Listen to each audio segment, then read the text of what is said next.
in various disciplines, and as well as opportunities for collaboration on a variety of binational public health projects.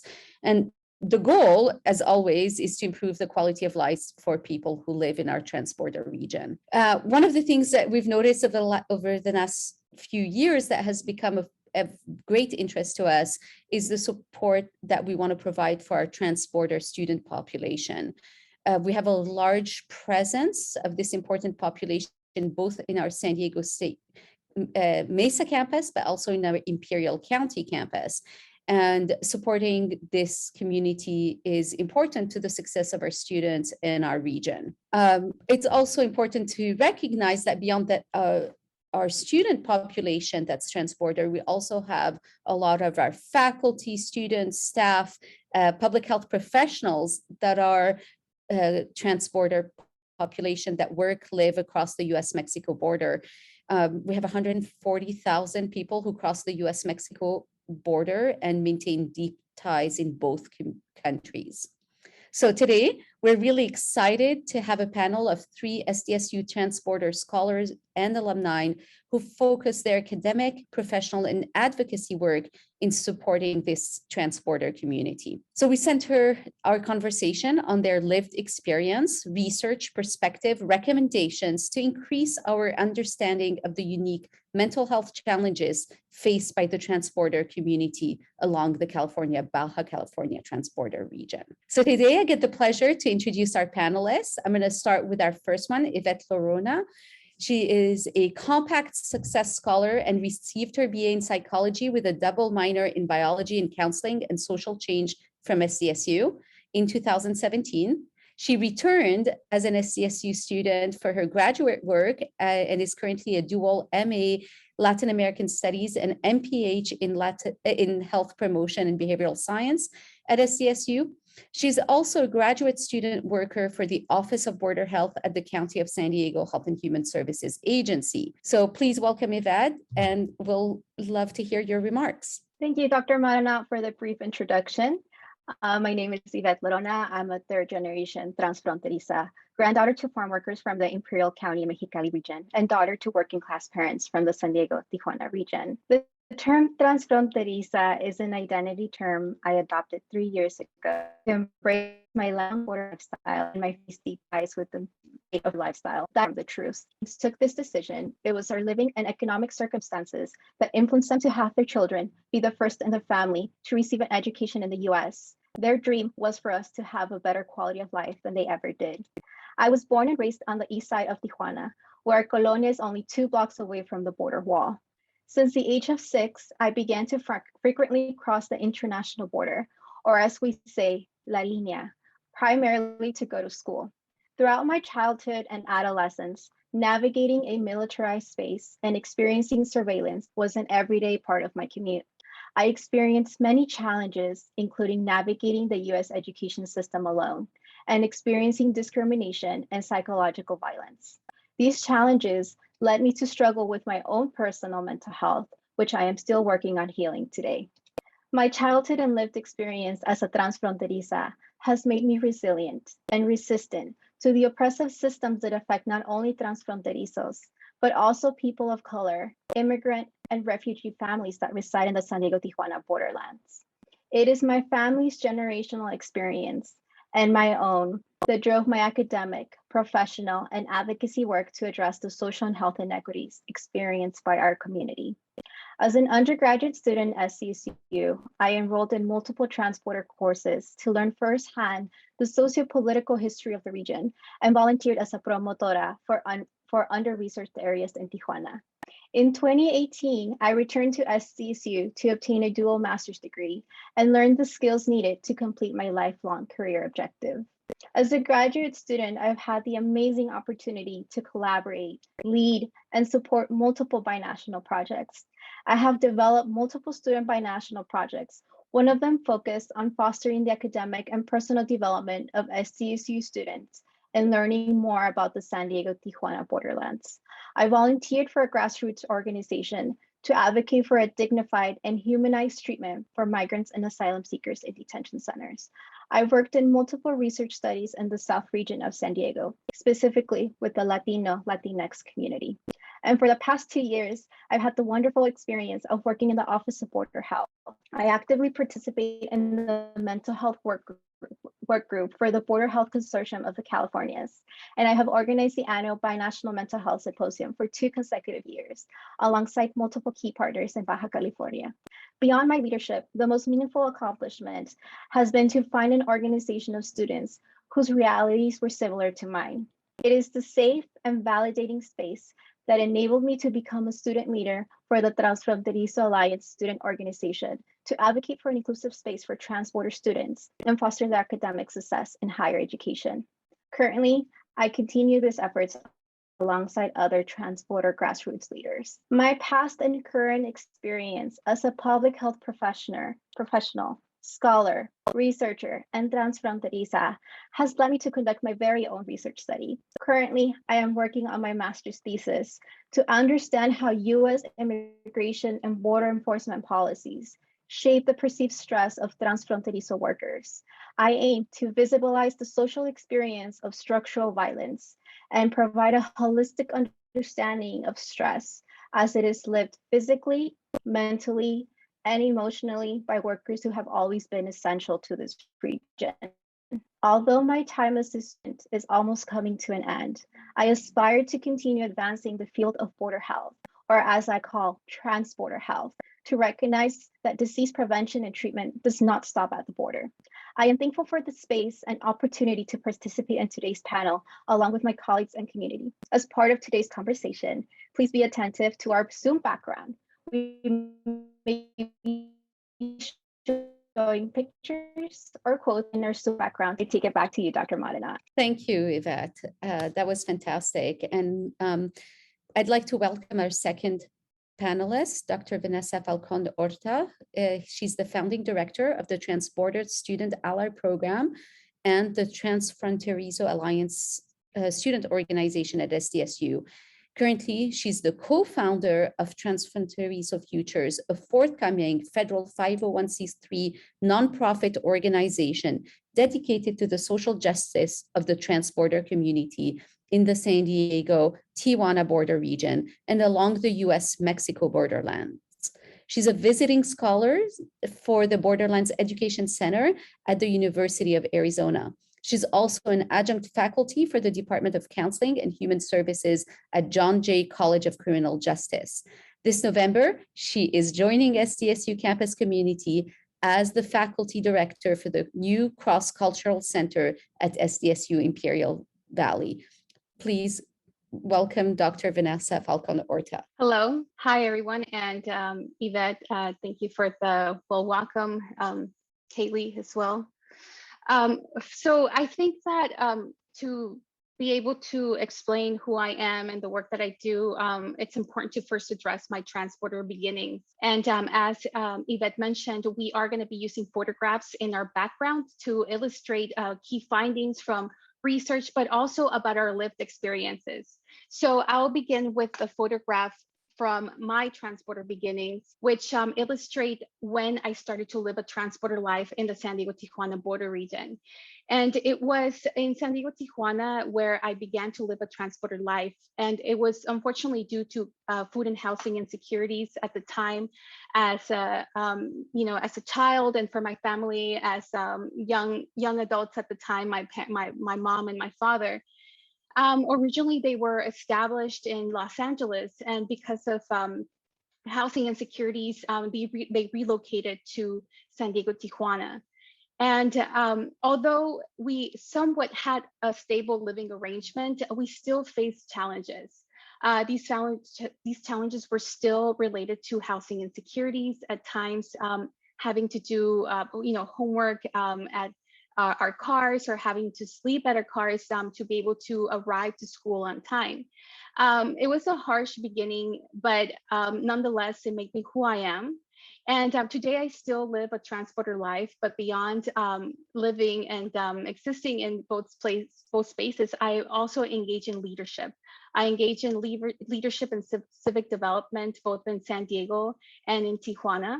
And also along with that is my grassroots organizing efforts along with research. So I'm a scholar and organizer focusing on the social justice of transfronterizo students along the US-Mexico borderlands, beginning here in San Diego, Tijuana. And my organizing efforts began at San Diego State by establishing and founding the Transfronterizo Alliance Student Organization, as well as creating the Transporter Student Ally Program dedicated to educating faculty and staff about the Transfronterizo student community. From there, most recently, I was a visiting scholar at the Borderlands Education Center, focusing on research on transfronterizo students in the community college from the Douglas Agua Prieta border region. And I'm also very proud to now join the campus community over at Imperial Valley and to focus on creating spaces of inclusion, welcoming spaces, and community for transfronterizo students in the Calexico and Mexico. Great, thank you. Our third panelist is Sarah Gonzalez Quintero. Sarah received her BA in Sociology and Spanish from SDSU. She's a social justice advocate and educator from the Tijuana-San Diego borderlands. She served as the co-vice president for the Trans-Border Alliance Student Organization at SDSU. Currently, she's the associate director of the Transborder Student Ally Program, which is in transition to become the 501c3 nonprofit known as Transborder Futures. Please welcome Sarah. Thank you so much for that warm welcoming. I'm very happy to be sharing this space with my colleagues Yvette and Vanessa, and just very happy to be here. So as it was already mentioned, I am the Associate Director of the Transborder Student Ally Program. My name is Sarah Gonzalez. And like Vanessa stated, we can't start talking about transborder and transborderism without talking about our origins. My transborder experience started at a very early stage, as I was part of a mixed status family. My dad did not have papers and my mom did. And so therefore that led me to live that transported life between countries, between cities, specifically Tijuana and San Diego. My transborder trajectory started when I was in preschool and crossed almost on a daily basis to school until I was in high school. So for a total of about 15 years. After high school, my transport experience led me to have a very rude awakening of the realities of the world and the structured system that I live within. And as a direct consequence, I was drawn into sociology and that became my major. And after that, I became a border scholar with a dream of changing the future generations so that they didn't have to struggle as much as I did. My transborder experience is not limited to me crossing every single day, and it actually became my social identity that I didn't get to experience until I was in college and finally be able to find a cultural and social identification too. I completed, while I was in college, I completed a semester abroad at the University of Havana, focusing on Caribbean migration and politics studies to expand what Latinidad mean outside of the border region. I was also the participant of the Mexican Migration Field Research Project at the University of California, San Diego, where I conducted qualitative research and was able to advocate at Capitol Hill for binational and transporter students. Meanwhile, I also served as the vice president and public relations representative of the Transfronterizo Alliance Student Organization, TASO, at SDSU. After graduating, I've held various positions around education and communications, and my main goal has been to advocate and to bring awareness and equity to the social justice issues surrounding migrants and transfronterizos at the borderlands. Really excited to be here and looking forward to sharing the space with my colleagues. Thank you, Sarah, and thank you to our panelists. I'm going to ask you all three to come back online, and I'm going to start a series of questions to each of you.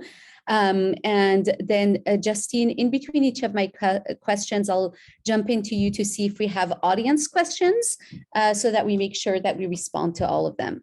So my first question is, thinking of the trans-border groups with whom you're familiar with, can you walk us through their daily experience in crossing the US-Mexico international border? And maybe I'll start, just for the fun of it, with Vanessa, then Yvette, then Sarah, and I'll keep switching around the order. Yes, so I think that to understand the day-to-day trajectories of transborder students, it is first important to understand the factors that lead them to live these transborder lives. I'll be referring a lot to my research. Most recently, I completed a dissertation focused on the research of transfronterizo students in post-secondary and higher education. So a lot of the photographs that I will share will be in reference to that in the background that I'll be showing. So some of the most prevalent factors are because of housing insecurities, being part of mixed immigration families, and being at the border to stay together. And also some transfronterizos come from a long lineage of families, of transborder families who have long-lasting ties at the borderlands on both sides of the border. So they're in a way born into that transborder life. So to understand you have to understand those factors to understand their day-to-day trajectories, because it varies and it's different. I'll point out one particular just recent example of how their day-to-day life looks like, specifically during the pandemic. So as we know, the pandemic has really just made challenges for have really created extreme challenges, not only for transborder students, but for students of color as well, particularly for transfronterizo students being working class. A lot of them, are balancing academics as well as balancing work. And for that, even though during the pandemic, a lot of them had to take online classes, nonetheless, they still had to cross the border. And so crossing the border during the pandemic was an extra layer of challenges and health hazard. As you can see in the photograph right here, during the pandemic, just last year, you can see social distancing is not being enforced. You're shoulder to shoulder. We know the US-Mexico border, the San Isidro international border as well is one of the most frequently crossed borders in the world, and yet social distancing is not enforced. So although today we have the vaccines, we're still in a pandemic, and it's something to be mindful about, to be cognizant, because transborder students are crossing the border daily, and they're being exposed to these environments still. And although we have a lot of health enforcements in school, in our institutions, particularly also, from K through 12 and higher education, still they have to go through these environments and they have to be exposed to this health hazard. So there are so many kinds of experiences and trajectories that we can focus and emphasize in, but I'll just highlight this one for now. Thank you, Vanessa. Yvette, any additional thoughts on that? Oh, I thought Vanessa was going to show the quote behind her. Okay. Well, as Vanessa mentioned, definitely you have to take into consideration the context. And also I'll leave my video off because I keep freezing and just want to make it more like clear communication. So she mentioned you have to take into consideration the context. And my thesis, I'm right now in the data analysis stage, and I'm identifying those preliminary themes. And definitely being from a mixed status family, experiencing deportation, economic instability, unemployment, especially with the COVID-19 pandemic, that there was a high rise of unemployment. And many families had to decide whether to stay and figure out how to find a job, or go to Mexico and hopefully find like a place where they can rent for cheaper, but still have their children continue going to school in the US. There has also been the displacement due to violence in Mexico, violence in the US, and that changes the frequency of, or the residency of where they want to go live. And also maintaining those strong family ties. Definitely for my family is the family ties that plays a big factor, especially the economic stability, but the family ties. It's really hard to be able to move away and not have your family. And with COVID-19, the pandemic, even though non-essential traveling was part of the border closure and essential traveling was only allowed, seeing your family is still part of that essential. You need that social support, especially when you're crossing the border, especially when you have someone who's an essential worker and they're risking their lives, exposing themselves to COVID at work. But more than the context itself, it's also the space that you're navigating or that you're engaging in your commute. And it's that militarized space. And every single year it becomes more militarized. You see barbed wire, you see dogs, you see guns, you see this long waiting lines, you see traffic, you see this chaoticness. And that is the word that has come up a lot of my thesis, the chaos, the tension, the angry people just trying to like get to work or going to school. And that's just part of the waiting line. And I just want to read this quote when it comes to the weather. And I think that's one of the things we don't really think about, especially for those of us who cross in a car. We have air conditioner, we have heating, but what about those who are pedestrians who are crossing by foot? And as Vanessa mentioned, the social distances were not as enforced, but what about the weather? And this is a quote that came up in my thesis, and it pretty much says, and it's in Spanish too, cuando tienes frío y estás haciendo fila, no es el mismo sentimiento de enfado, es más bien como un sentimiento como de helplessness. Es quizás la palabra que tengo, como que no hay para dónde hacerse porque hace frío, pero tienes que estar ahí. And it's that sense of helplessness and hopelessness of you have to do this no matter what. And that's pretty much it. Thanks, Yvette. Sarah? Thank you. I'm very glad that my colleagues were able to describe kind of what happened with COVID and the changes that there have been. The student population that I mostly emphasize my work and I also work with closely are high school students. So they have high school students and students who are in elementary and middle school kind of have a special process within this because they tend to be high school students tend to be the population that cross the border with most frequency to get to school. So I actually did a little bit of a timeline in terms of how their day would look like on a normal basis. So it would mean waking up about 4 or 5 a.m. in TJ.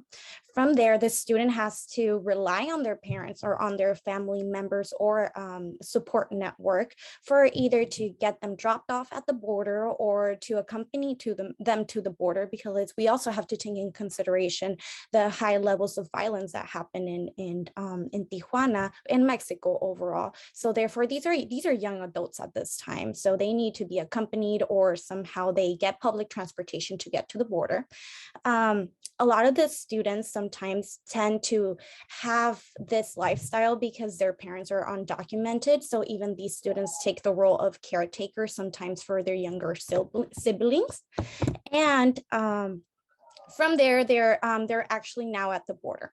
From there, once they interact with CBP, the men or the young adults tend to be profiled at the border because sometimes they're used as drug mules by the cartels, and sometimes the girls are harassed or sexualized even by CBP itself. So the context within and before is already harsh enough, and within the border it's even worse. Once they are able to cross after being questioned of their identity and what they're doing and what they're carrying, even though it might be just books, they might have their whole backpack being inspected, and that tends to take a toll on you on a daily basis, depending on how detailed the border patrols want to be with you. Once they cross, they have to take public transportation or are driven to school, and many students tend to have have a lot of difficulty with late and tardiness policies at public schools, and sometimes are labeled as bad or severe misconduct for that same reason. They might be AP students, they might be highly academic, but just for the idea of always being late or being irresponsible without the school knowing of these factors and life experiences that they're going through, they're labeled incorrectly. Then after that, they're expected to continue school like a normal student, and they exit school around 2:33-ish, and that is without counting detention, because if you are late less than 30 minutes, you get a 15-minute detention, 15 to 30-minute detention. But if you're late more than 30 minutes, you're expected to stay in detention 2 hours afterwards. And that's in a normal public high school here, just crossing the border. And after leaving within the time range of 2:30 to maybe 4:30 from school, they still have to face the traffic that you see heading to the border and from the border to their house. And that doesn't count in the factor that that they might take public transportation, or they might be driven to their house or wherever they have to go. And once they arrive home, they have to do homework because they are expected to maintain and to be normal students. And so I took the opportunity of getting some images to kind of contextualize. This is something that you see like normal slogans that you see kind of identifying with border culture. This over here as well, it says crece sin fronteras, so growing without borders. And over here you just have the normal context. This is the normal view just going from the highway, and then these other two are the pedestrian and vehicle lanes that you see crossing San Isidro. Thank you, Sarah. Actually, you took me directly to the next question I had for the group, and maybe you can navigate the second part of the question since you addressed the first one. And I'll start with you, Sarah, and then go to Vanessa and then Yvette. So what is the experience of the transborder students navigating the US school system, which you kind of talked a little bit about, but the second part was, or the transborder worker navigating their place of employment? So something that's peculiar about the experience of transfronterizos navigating the U.S. school system is the lack of connection. Sometimes you have to a school or to your place of education. I personally didn't feel identified with SDSU when I started because of that same problem. I only went to school, left because I had to work, and then I had to do my homework, and that was about it. It wasn't until I joined another group, which is TASO, the Transborder Alliance Student Organization, that I found kind of my niche. I was able to bond over with people, but when it comes to high school students, they don't have that attachment either, because they are thinking about heading back home before traffic hits. And also they need to be knowledgeable in a sense, or at least to a limited sense, of the US education structure. And even knowing how to navigate the public spaces, such as public transportation and the documentation that you need in order to be enrolled in school. Because of residency issues, they have to be part of a specific district to be part of a specific public school. So and alongside it would be the criminality that go on with residency laws. If they are catched that they don't live within that specific school district, then they are kicked out of the school. So there is a long line of being, if they are catched, it would deeply affect them and literally kicking them out of school and not being able to continue their education here in the United States.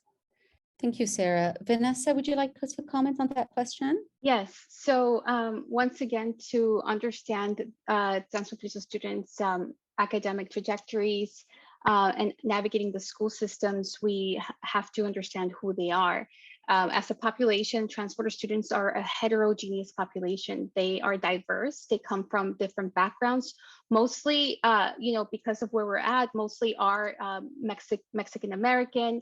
However, not to say that they don't come from other ethnic backgrounds. Like in my example, I am transfronteriza, I identify as transfronteriza. I'm also Mexican American and Peruvian American. My father is from Peru. So that is one component of diversity. Another component of diversity is when they start their academic trajectories, whether it be in the US or whether it be in Mexico. So some transfronterizo students go, just remembering once again why they started transporter life, right? Some transfronterizo students, because of housing insecurities or experiencing a family deportation, might start their transporter life and transporter education later in life. Others might start it earlier. It depends. Some might experience their entire academic trajectory in the US, and for either because of housing insecurities or family deportation, they might be forced to relocate with their families, but continue their academic trajectories and education in the US. And others, for various other reasons similar to the ones I mentioned, but also because they come from transporter families, might begin their education in Mexico and go through the academic system in higher education, whether it be K through 12 in Mexico, and then transition on to higher education in the US. So it really varies. You could have transporter students start their academic trajectory and transporter life early on, or as early as when they're born or born into this lifestyle, or as late as post-secondary and higher education. So when they start those transporter lives it's very diverse, but also that is also what their academic trajectory looks like. So they could start in the US, their academic trajectory in elementary, others in middle school, others in high school. So it's important to understand the diversity just within that experience to be able to understand their academic trajectories and how they navigate education. Specifically in post-secondary and higher education, where I center my research and my work, these transporter students are predominantly working class and first generation. So we're talking about navigating the education system, the higher education system, as first generation students, at times also first generation in the United States as well, and also many times navigating these systems, whether it be the societal system or the educational system, on their own since early on, like Sarah was explaining, and then navigating that post-secondary and higher education system also as first generation students. So just to conclude this topic, allies are very important. And the people who are supportive and knowledgeable about their experiences really go a long way, but we still need a lot of work. There still needs to be a lot of work in regards to creating those spaces of inclusion and also educating others about the transfronterizo student experience. Yvette, any thoughts? Yes, of course. I'll be speaking more on the place of employment. Based on the literature, there hasn't been a lot of information as to what is the treatment in place of employment, or even how many people are crossing for work reasons. And we also have to remember that when we're crossing this border, it can be northbound or southbound. And those are two different experiences, and my thesis focuses on northbound. For those who cross northbound, it is a strategic resource that is due to having access to a family member in the US, and also social network. Without those two, it's pretty difficult to be able to find a job, navigate whether the education system, the workforce. It just makes it very challenging, and there's multiple obstacles for that. And that's why when we talk about the transporter worker, transporter student, or just in general the transfronterizo, they have a greater capacity for adaptation, and they have this blend of cultural and social skills that cannot be found within other communities. When we talk about place of employment, these people have also been criminalized just as transporter students. But of course, to an employee, you're not going to give them detention, right? It can be there will be penalized in different ways. And there's this sense of, well, if they're getting late to work, they're irresponsible, they're not waking early, et cetera, et cetera. But it's not that. These people, those who cross through either the general lane, ready lane, or sentry, they are waking up at 12 a.m., 1 a.m., 4 a.m., and so on. And the reason they're waking up at these hours, it's for different factors. It could be because of the lane, the documentation they have, holidays, weekday and weekend, or even major events that have affected the crossing, their ability to cross, for example, 9/11, or anything that may be considered a potential threat, such as COVID-19. And that makes it longer for them to be able to get to work. It is not their responsibility. It's not to blame them, but it's rather these external forces or external factors that are affecting that. And they live on a day-to-day with this uncertainty, not knowing what might happen at the border. Once they get there, they know that they're going to be late, they know they're going to be early, but there's this sense of uncertainty and stress that they carry with them, not only the moment that they wake up, but the moment that they cross that border, not knowing what time they're going to get there. But again, it's the criminalization that they do experience. But moving on to a more positive side of employment, a lot of the people that I've interviewed, they've mentioned that they've had a positive experience with their employers. They offer flexibility, understanding. They, even with the COVID-19 pandemic, they were offering them the opportunity to telework, and they would be able to spend more time with their families at home. And it is that sense of community support within the employment that made it possible for them to say, hey, I'm going to be late to work. And their employer is going to be, okay, then we'll just make adjustments. And it is that support that enables them to continue crossing the border and having that open communication with them. Fantastic. Justine, I'd like to turn to you to see if we have audience questions. Yes, absolutely. Thank you for that. And great discussion here. I think we have a couple questions from the audience. And I think this first one, you know, Yvette, you mentioned that individuals have to cross at certain times depending on their documentation and what lane they might go into at the border. So perhaps you could answer this first one, which is, for people who live a transborder life, are they US citizens, green card residents, or other? All of the above. So it depends. Of course, when we're talking about a mixed status family, they might have different documentation or no documentation, which does not allow them to cross. Depending on what lane they're crossing through, it's the documentation that they have. So for example, you could be a US citizen and you could cross through either of the lanes. It doesn't matter. But to cross through, I mean, if you have to have Sentry, of course. Sentry is a whole process to be able to get it. But as a US citizen, you're not stopped from getting through any of those lanes. But if you're a permanent resident, you're more likely to cross through a general lane or ready lane. But that does not stop you from crossing through Sentry. So it's a lot more complex. But as of now, you can be permanent resident, you can be a US citizen, you can have dual citizenship as well. You can have a work permit, you can have your visa, which is the B1, B2.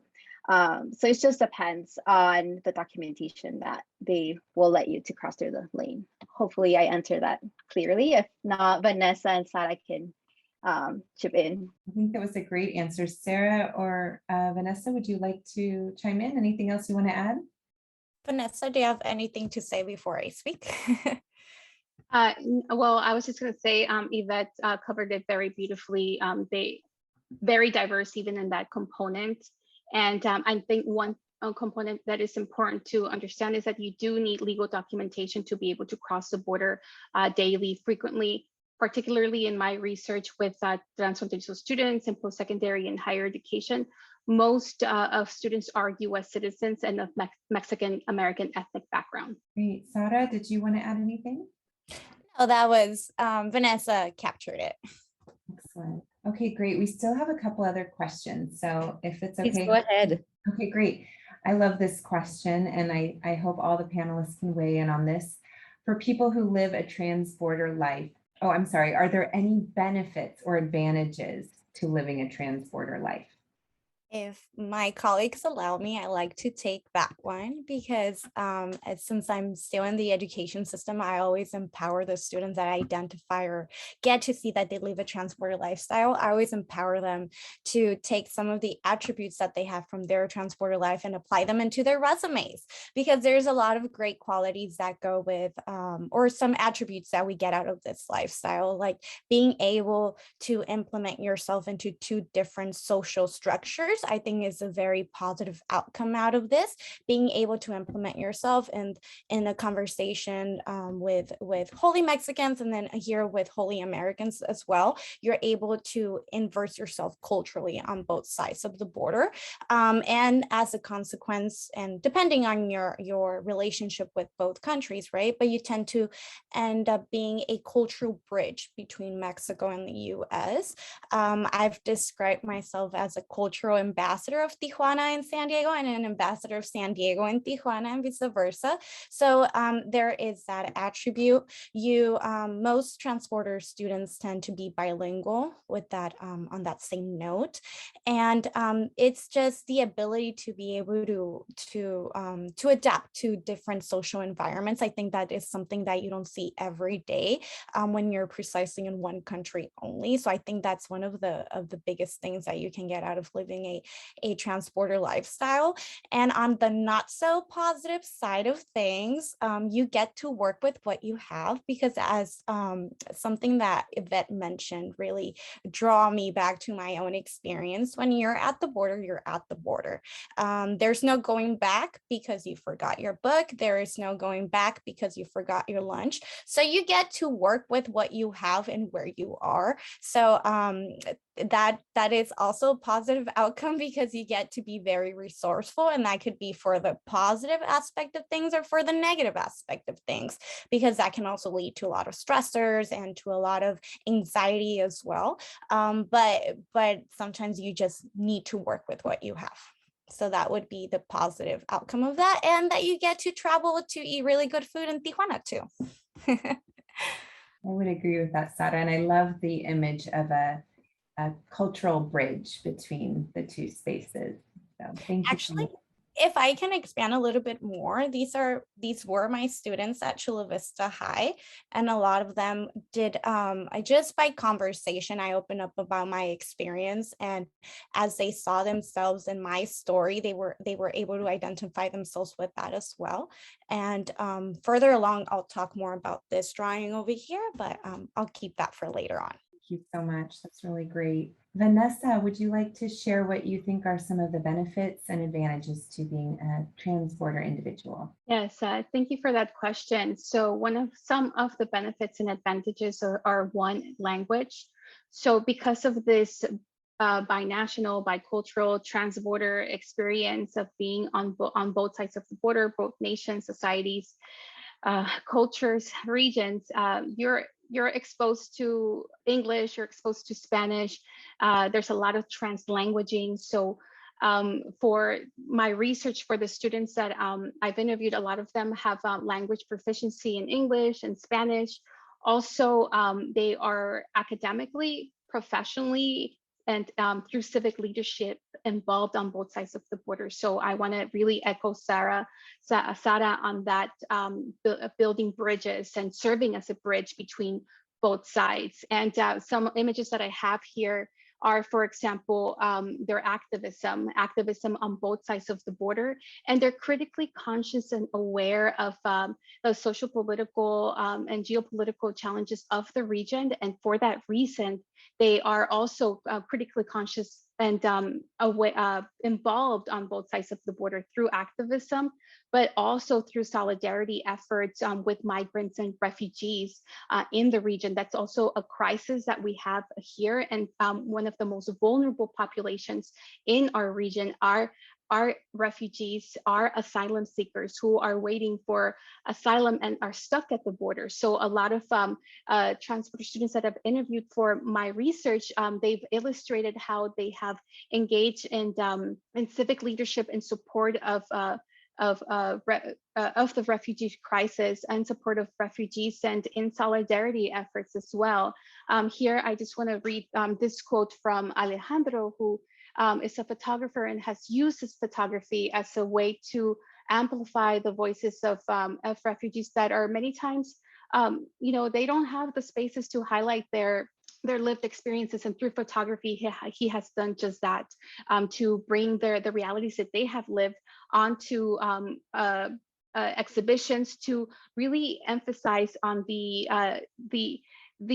marginalization that exists at the border. Specifically here, these are tear gas. They're tear gas from the attack in 2018 by U.S. Customs onto refugees waiting for asylum, and also peacefully protesting.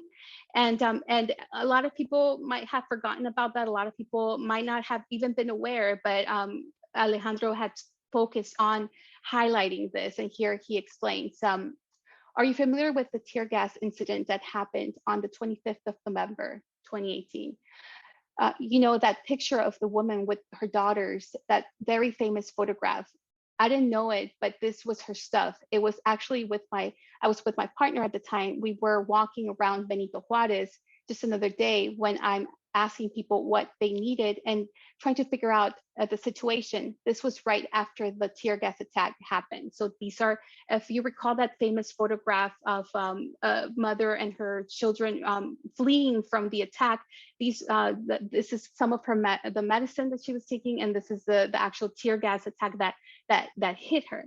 So I just, again, I want to echo and emphasize the leadership, activism, and critical work that they do on both sides. And I think serving as a bridge between both nations is definitely an asset and the strength that they bring. Thank you so much. That's a very powerful story. Great. Thank you. Yvette, is there anything you would like to add regarding the advantages and benefits of living a trans-border life?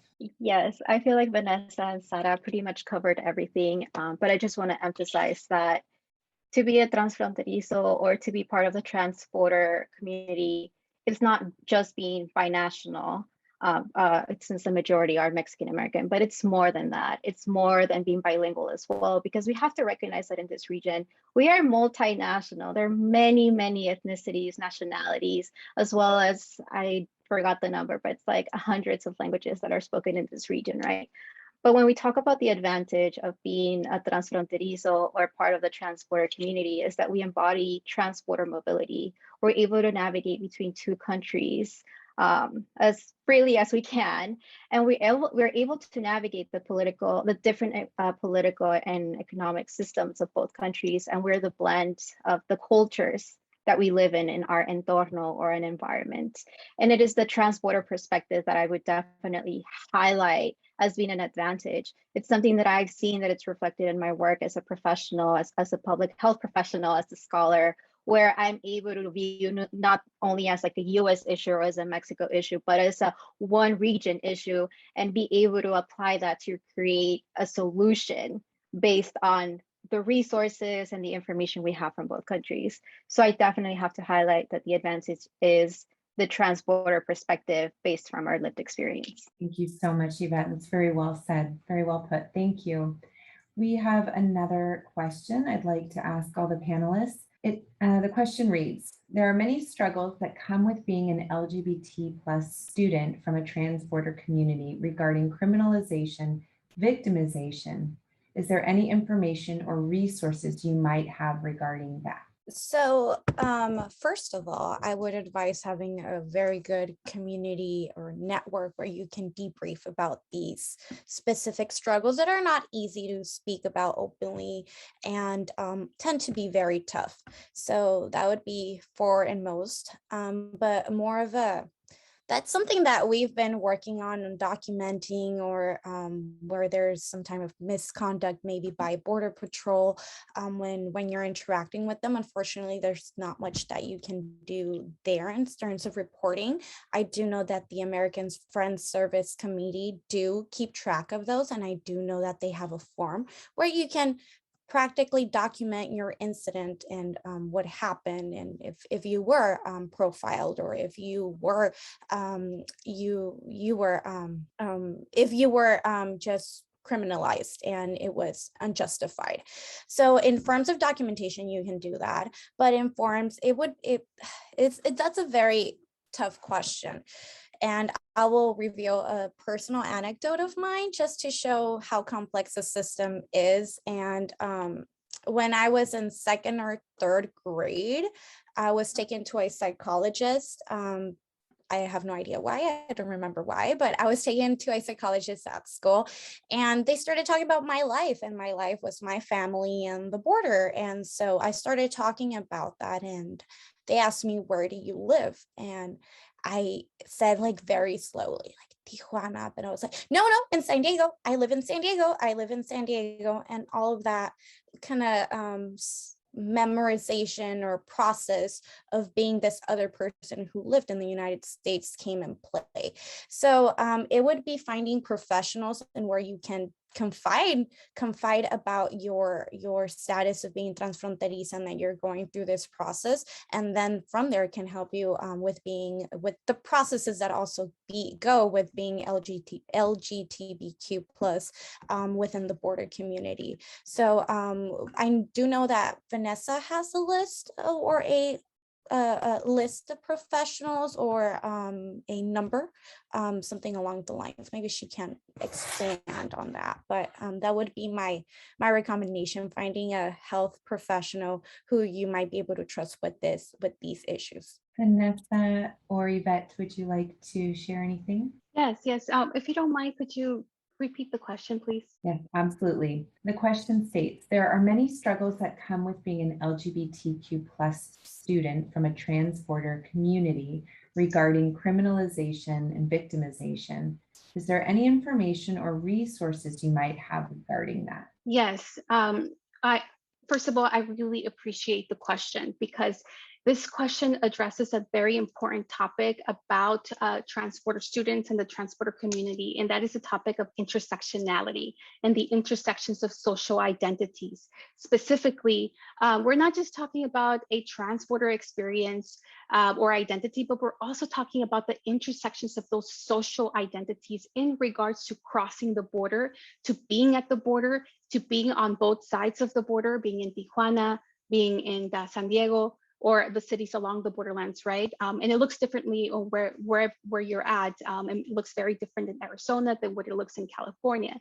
So that's that's an important question because, as scholars and practitioners, having a critical lens about this work is also having a critical lens about the intersections of identity. So to critically address trans-border students is to also address the intersectionalities of who they are. Specifically for LGBT students, in the regard of the organizations that we are organizing, which is at a grassroots level. So we're just beginning to implement organizations like TASO, the Trans-Border Students Ally Program, and now Transfronterizo Futures. And that is a topic that we have in mind in regards to programming. For example, having safe spaces of dialogue and communication. One space that we have for that is the Transfronterizo meet and greet. It's a simple space in the regard that you can meet other trans-border students from along the borderlands, but it's also a safe space of dialogue where you can talk about the challenges that you face and the realities that you face as a person with various social identities that maybe some of these are very paramount, and maybe it's very important to be trans-border and to be a woman. Maybe it's very important to be LGBT and to also be trans-border. So keeping that in mind. And for my research, that is the focus of my work, which is looking at the intersections of a trans-border identity. And one of my findings and specifically focus on the intersections of queer identity and trans-border identity. And I want to just conclude the answer to this question by one of the quotes from participants from my dissertation work, which here Luis explains the intersections of being queer and being trans-border. And Luis explains, being trans-border does inform my queer identity, and my queer identity informs my trans-border identity. Being trans-border allows me to experience firsthand the differences of being queer in different parts of the world. It allows me to understand that attitudes and beliefs about queer people are socially constructed and vary according to geographical location.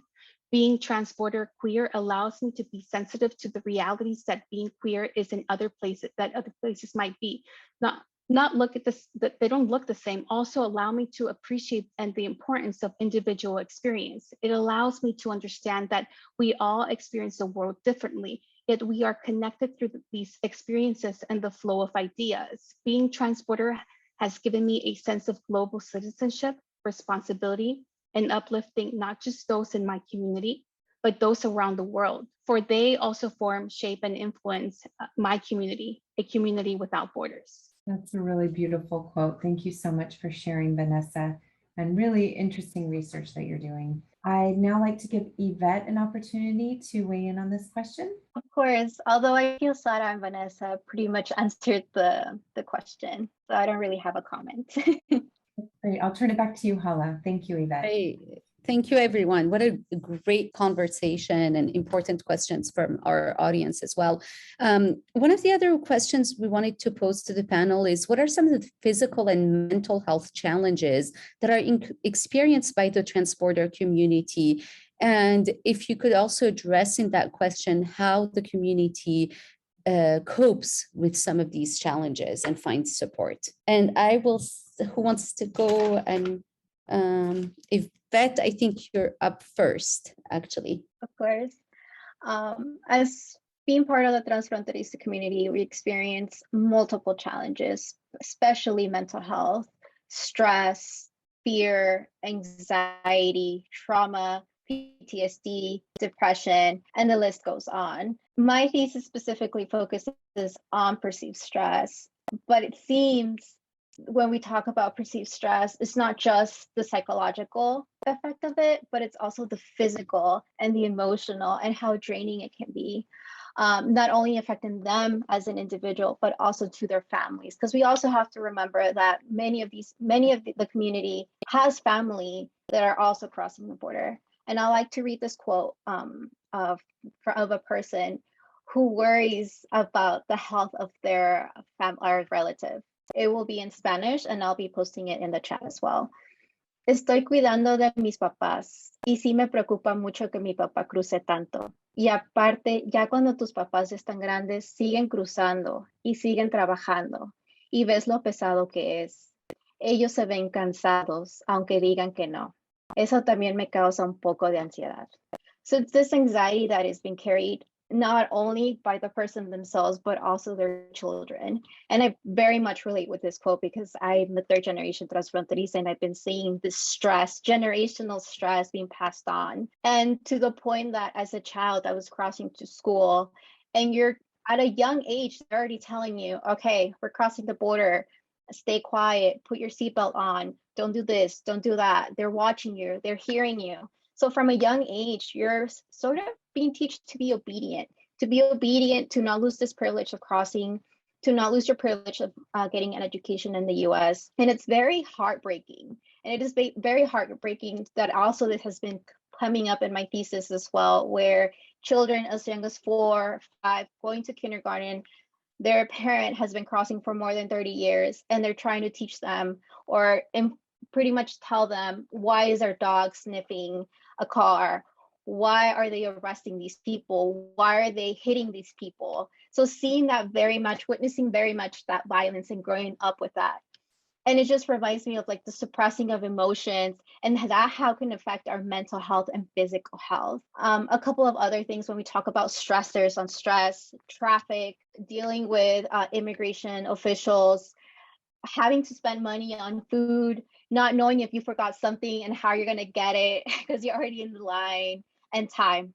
Time is something that we're always planning and something we stress about. And it is also a privilege if we are able to get just a little bit of less time in the waiting line. There's anxiety among transborder students of not knowing if they're going to achieve economic stability, if they're going to find a stable job, and having to continue living in a transborder lifestyle. Not all students want to continue.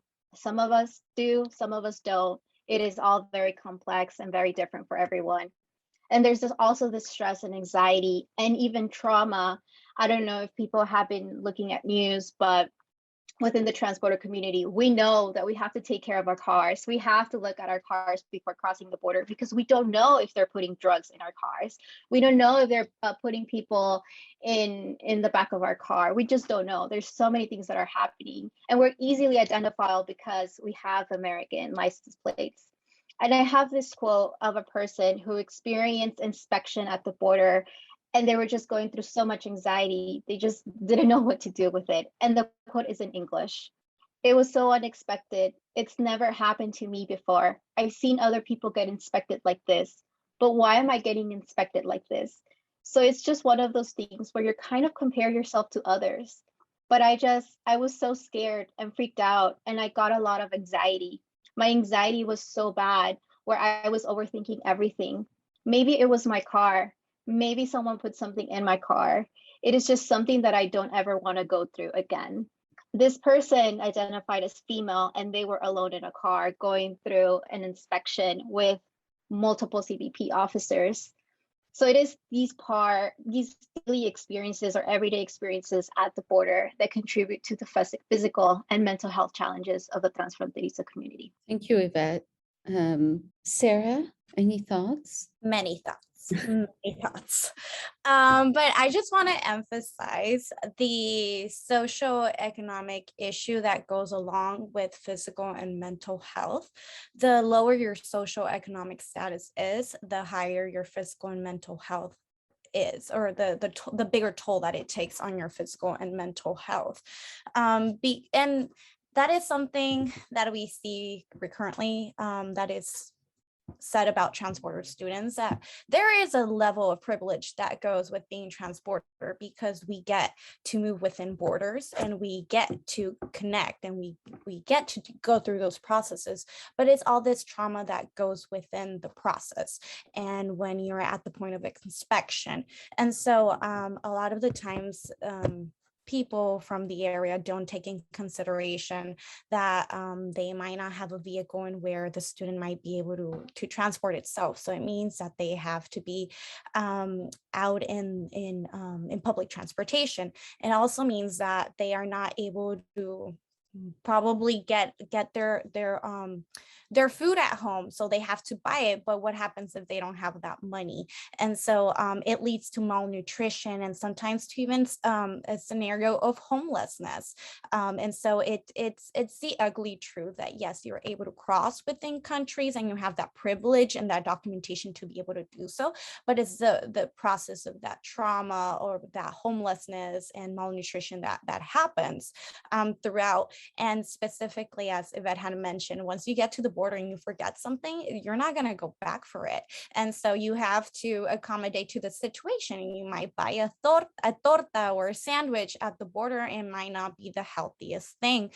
And also we have to take in consideration the CBP laws of vegetables and fruits and the things that you're able to cross across the state lines or across the country lines, and therefore you're not able to cross fresh fruit. I remember vividly one of my students had told me, "Oh, I'm growing some mangoes in my backyard. I'm going to bring you some tomorrow, Miss Sarah." And well, that didn't happen because she actually could stop at the border with her mangoes because she couldn't cross them because it had the inner part of the mango that you are not able to cross. Later on, she told me, or she did bring me some by slicing them up. So she had to kind of work the system to be able to get her mangoes across. But despite of that, it's still within the documentation that she tried to cross something quote unquote illegal that was not registered on the CBP website.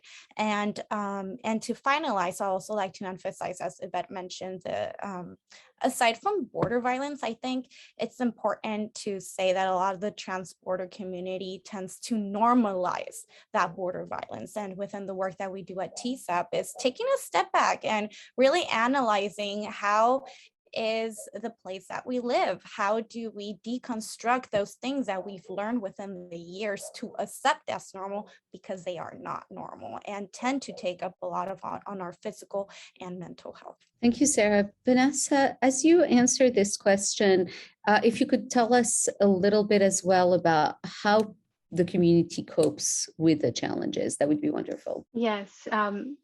So I want to echo a little bit more about the border and the hostile environment at the border, just with some images, so we understand, everybody here who maybe has not crossed the border, so you understand how it looks like and why it is a very hostile environment, and it causes that anxiety, stress, depression among students. So I'll just show a few photographs in my background here, but noteworthy about the US-Mexico border is that it's an interdependent border.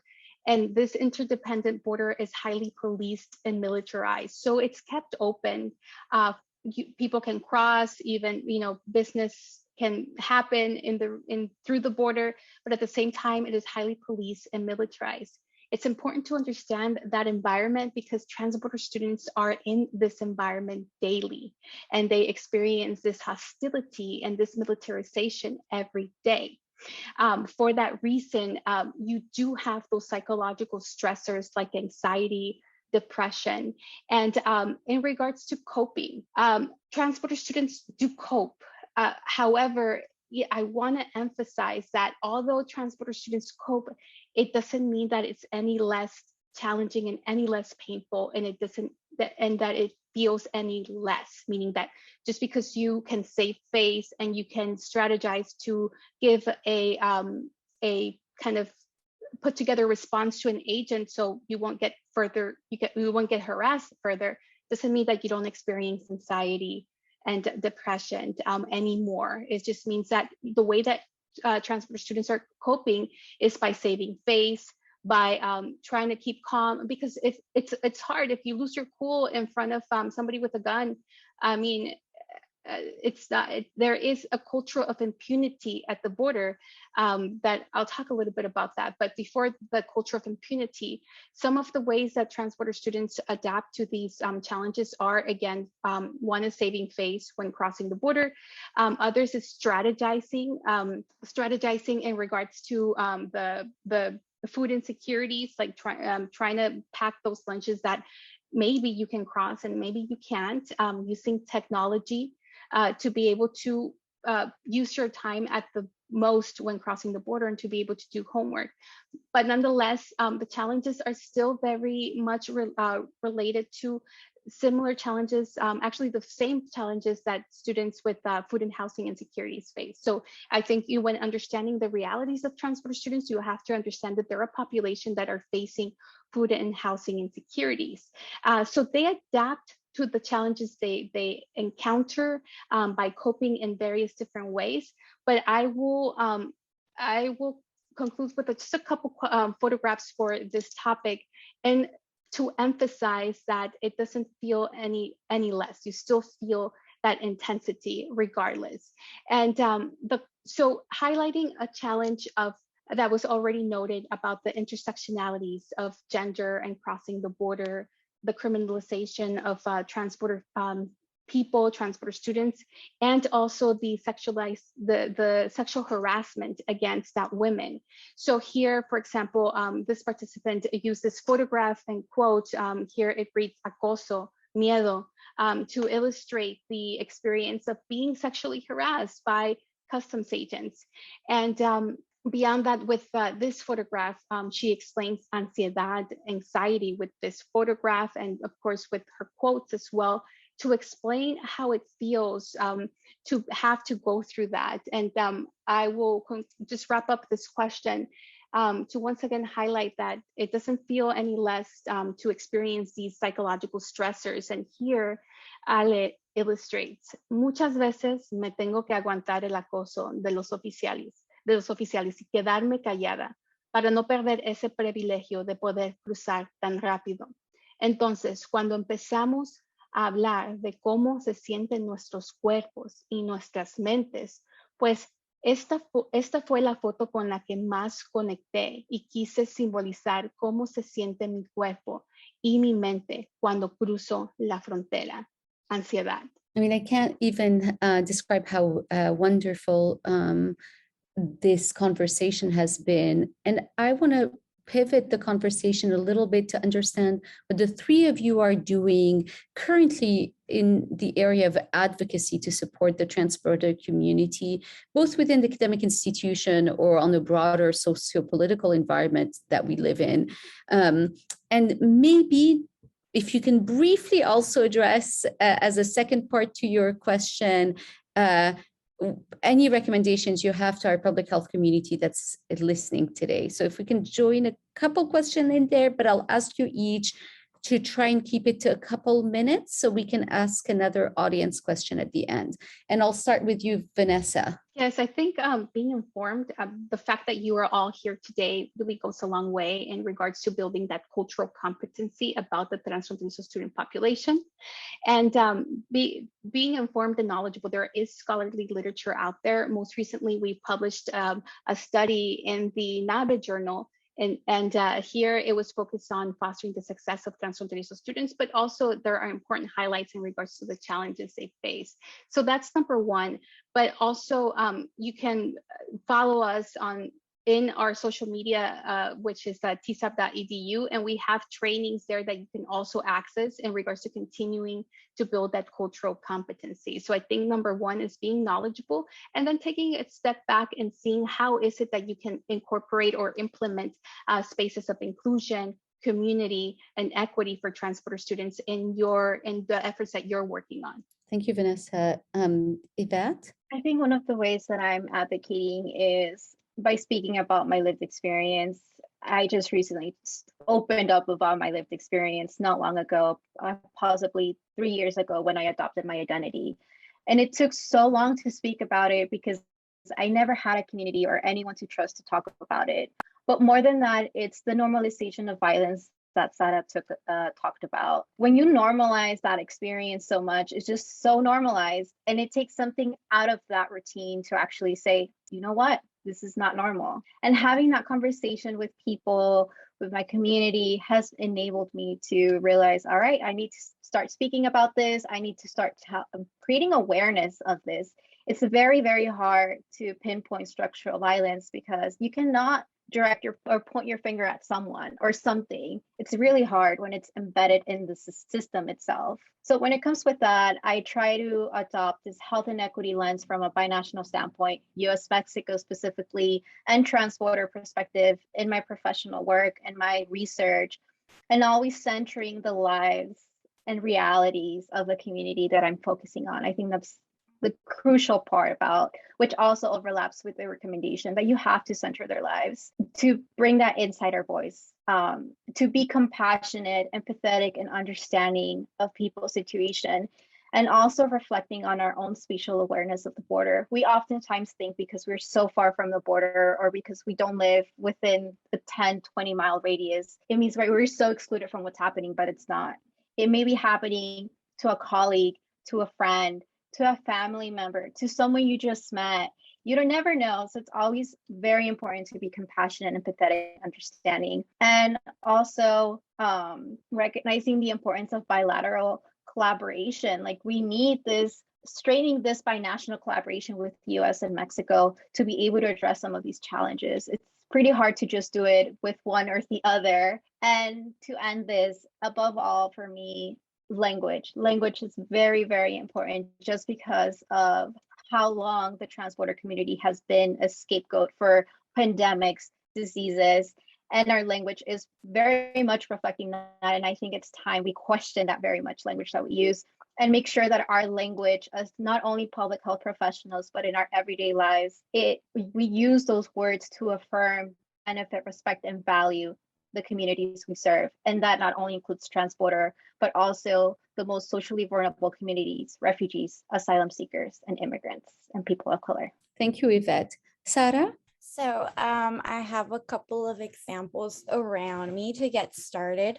So some of the work that we do at TSAP is being able to let others know of our lived experience, of our research, and the work that we do within the community. We are a program that is for transfronterizo students at the end of the day. So Vanessa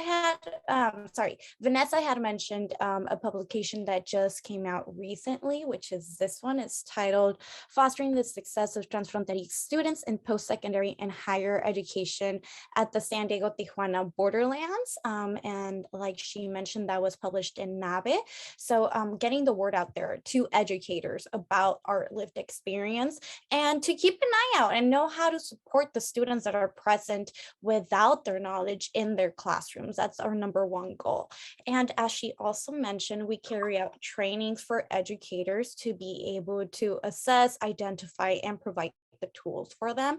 And well, we're trying to get the news out there as much as we can within the team. So we have articles, we have videos accessible for teachers and personalized training. Then we also want to voice our opinions and our concerns. And I've done that through the Union Times San Diego, where I published a piece about what it would mean for increment of border weights if they applied X-ray machines that everyone needs to go through. So that was pretty cool. And on a digital platform, or on my personal digital platform, I've provided that as a platform to be able to talk about border issues that go around, and people tend to send me information to repost and whatnot. But more specifically, I did a guide on like the how to start being an activist, or activism 101 in the borderlands, of how to be engaged. And so using your digital content to transcend borders, even digital borders itself, to be able to get all of that information out in the open and accessible to students, to educators, and to health professionals as well. And finally, we also carry out a bi-monthly initiative at TSEP that's called the Transfronterics Meet and Greet. And where that is, which is this one over here, this was our last Halloween spooky Dia de los Muertos edition, where we just come together and speak about the realities of being transfronterizo. And sometimes we might even have we do have a group chat, and where sometimes we debrief about what might happen on a normal day for a transporter student. And so these are spaces and where we can highlight our struggles and also serve as a form of empowerment for each other, that because that's also something that we do on our social platforms. And that's something that sometimes students need. They need to see other people within their community succeeding to be able to believe that they can get to those levels, that they are able to obtain a PhD, that they are able to go to higher ed. And like I had mentioned before, I focus on high school students. So for me specifically, I try to show them that it is possible, that despite you living this very difficult and very isolated and silenced form of lifestyle, there are people who have gone through the same thing and are doing great things. So you shouldn't be limited. But more than that, it's the support that we want to bring into that same community, being able to let them know that their experience, there's some positive and attributes that they can get out of this experience. So with the Transfronterizo Meet and Greet, we get to meet professionals, students who are going through it, and share resources or updates and all of that great stuff. And if you want to elaborate on those meet and greets, Vanessa, because she hosted them last year or this past year, so she'd be able to expand a little bit more on that safe space. Yeah, I just want to emphasize all of these initiatives that Sarah just emphasized. They are at a volunteer basis, and they're at a grassroots level, student-led grassroots initiatives. So to just to conclude on the response in regards to how can we foster the success of transfer students, so what can we do? I want to emphasize that support is still needed from top down. Support from top down means policies. It also means funding to be able to support initiatives like the initiatives that Sarah just emphasized, and really for campus leaders to follow the leadership and support the leadership of transporter students themselves, because they're at the forefront making these changes, but they also need support. So I just want to emphasize that. Great, Justine, I know we have one last audience question to get through, so I'll turn it to you. Yes, this is a great question. I think a really positive one to end on. Maybe you all can each think of what your vision might be and try to answer this question 30 seconds to 1 minute. what are some structural changes that you want to see at the border that would benefit people who cross the border on a daily basis? Yvette, why don't you start? So much to say, and I don't know what to say in like less than a minute. But I think primarily a structural change that I would like is within the immigration and border enforcement policies. I think as a trans-border community, as people who continuously interact with CBP and other immigration officials, we want transparency. We want transparency. We want to be treated as people and not as criminals. We don't want to be feeling like every time like we're blamed for everything, feeling like we don't deserve to be crossing. I think we deserve more than that. And I think transparency, reforming US immigration and border enforcement. I don't think, honestly, as a person or even as a professional, that the environment can change, right? Since there's this very strong political narrative on border security and safety and national security. So it would be too much to ask, like, please change the environment, but at least we can start with wanting transparency. Thank you so much, Yvette. Great answer.